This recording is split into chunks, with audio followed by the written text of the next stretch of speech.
7월 6일 월요일입니다. 김용민 브리핑 시작하겠습니다. 현재 경기도 고양시 덕양구 창릉동은 24도입니다. 낮 최고 기온 29도로 예보됐고요. 비온 후 흐린 날씨가 오늘 이어질 것 같습니다.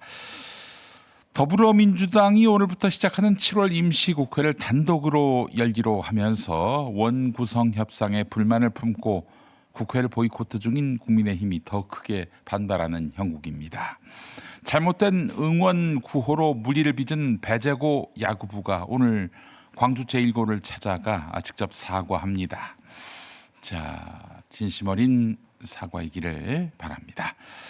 자, 오늘 아침 신문 기사 살펴보겠습니다. 먼저 중앙일보 기사부터 보겠습니다. 더불어민주당 8.17 전당대회를 앞두고 정청래 전 대표와 김민석 전 총리가 전북 홀대론과 1인 1표제를 놓고 충돌하고 있습니다. 정청래 전 대표는 전북 민심을 앞세워서 정부 투자 불균형 문제를 제기했고, 김민석 전 총리는 전북 익산에서 주말을 보냈다며 전북도 도약을 반드시 실현하겠다라고 맞받았습니다. 송영길 의원도 전북 소외론에 비판적으로 가세했는데요. 자, 배경에는 이번 전당대회부터 도입되는 당원 1인 1표제가 있습니다. 대의원과 권리당원의 표 가치가 같아지면서 후보들이 조직보다 150만 권리당원에게 선명한 메시지를 던지는 데 집중하고 있다는 분석입니다. 그런데도 정청래 전 대표는 본인이 유리하다고 판단하는 것일까요?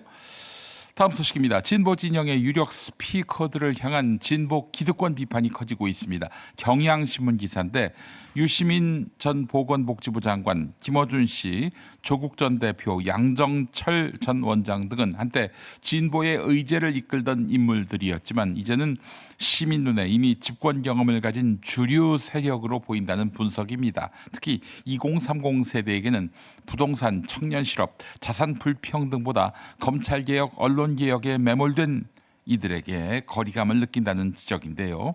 노무현을 말하지만 특권 없는 사회는 고민하지 않는다는 비판이 뼈아픈 대목입니다.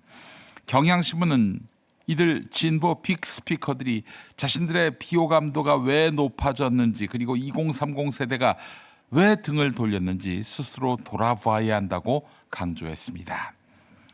다음 소식입니다. 조선일보 기사인데요. 저출산 고령화가 정치의 세대 불균형을 더 키우고 있습니다. 정치의 세대 불균형. 2008년 총선 때 유권자 중 19세에서 39세 비율은 43.6%였는데 2028년에는 29.1%, 2048년쯤 가면 18.6%까지 떨어질 전망입니다. 문제는 의회 대표성인데요. 22대 총선에서 2030 당선인은 4.7%에 그쳤고 20대 국회의원은 한 명도 없었습니다. 전문가들은 청년 주거, 일자리, 연금, 세제 같은 문제가 기성세대 중심 정치에서 밀리지 않으려면 청년 비례대표 할당제 등 제도적 장치가 필요하다고 지적합니다. 조선일보도 할당제를 이야기하고 있군요. 국제의회연맹에 따르면 2023년 기준 네덜란드는 39.3%, 덴마크는 34.6%, 노르웨이는 34.3%인데요. 40대 미만 의원 비율이 말입니다. 30% 이상을 차지하는데 지금 우리나라는 29.1%고 2048년에는 18.6%까지 떨어진다는 예측치가 있습니다. 한겨레 기사 하나 더 보겠습니다. 삼성전자와 SK 하이닉스 주가를 2배로 추종하는 단일 종목 레버리지 상품이 코스피 변동성의 뇌관으로 떠올랐습니다. 지금 솔직히 삼전닉스 말고 오른 주가가 없다, 이런 얘기가 나올 지경이에요.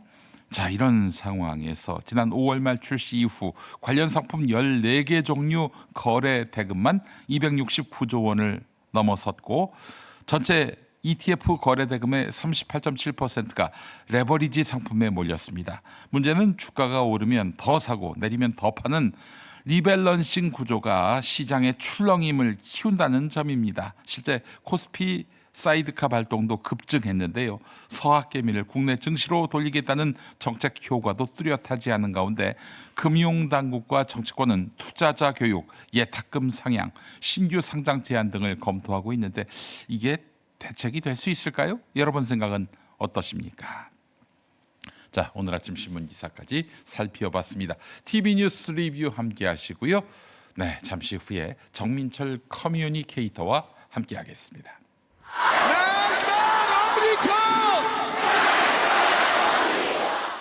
광장에 모인 조문객들이 다 함께 반미 구호를 외칩니다.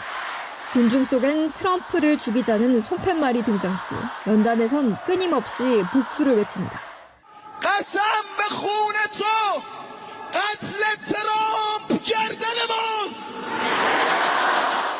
하메네이 공개 장례식 이틀째 장남 등 세 아들은 모습을 드러냈지만 후계자인 차남 모즈타바는 이날도 보이지 않았습니다. 뉴욕타임스는 모즈타바가 오는 9일 아버지 시신안장에는 참여하겠다는 뜻을 보이고 있지만 경호당국이 안전을 이유로 거부했다는 이란 혁명수비대 관계자의 주장을 보도했습니다. 한편 트럼프 미국 대통령은 지난 4일 악시오스와의 인터뷰에서 이란의 조문 인파를 보고 놀랐다고 조롱했습니다. 트럼프 대통령은 이란 사람들은 하메네이를 싫어하는 줄 알았다며 어쩌면 가짜 눈물일지도 모른다고 했습니다. 또 타격 한 번이면 이란 지도부를 모두 제거할 수 있지만 협상을 위해 그렇게 하지 않은 거라고도 덧붙였습니다. 지난달 29일 청룡기 전국 고교 야구 선수권 대회에서 서울 배제고 선수들에게 5.18 민주화 운동 조롱성 응원을 들었던 광주 제1고.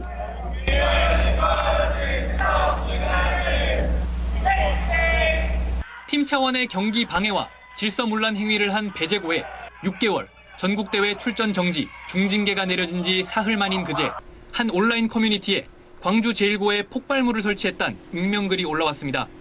작성자는 배제고 선수들에게 내려진 중징계와 관련해 배제고 청소년들의 미래를 짓밟았다며 광주 1고에 폭탄을 설치했다고 적은 걸로 전해졌습니다.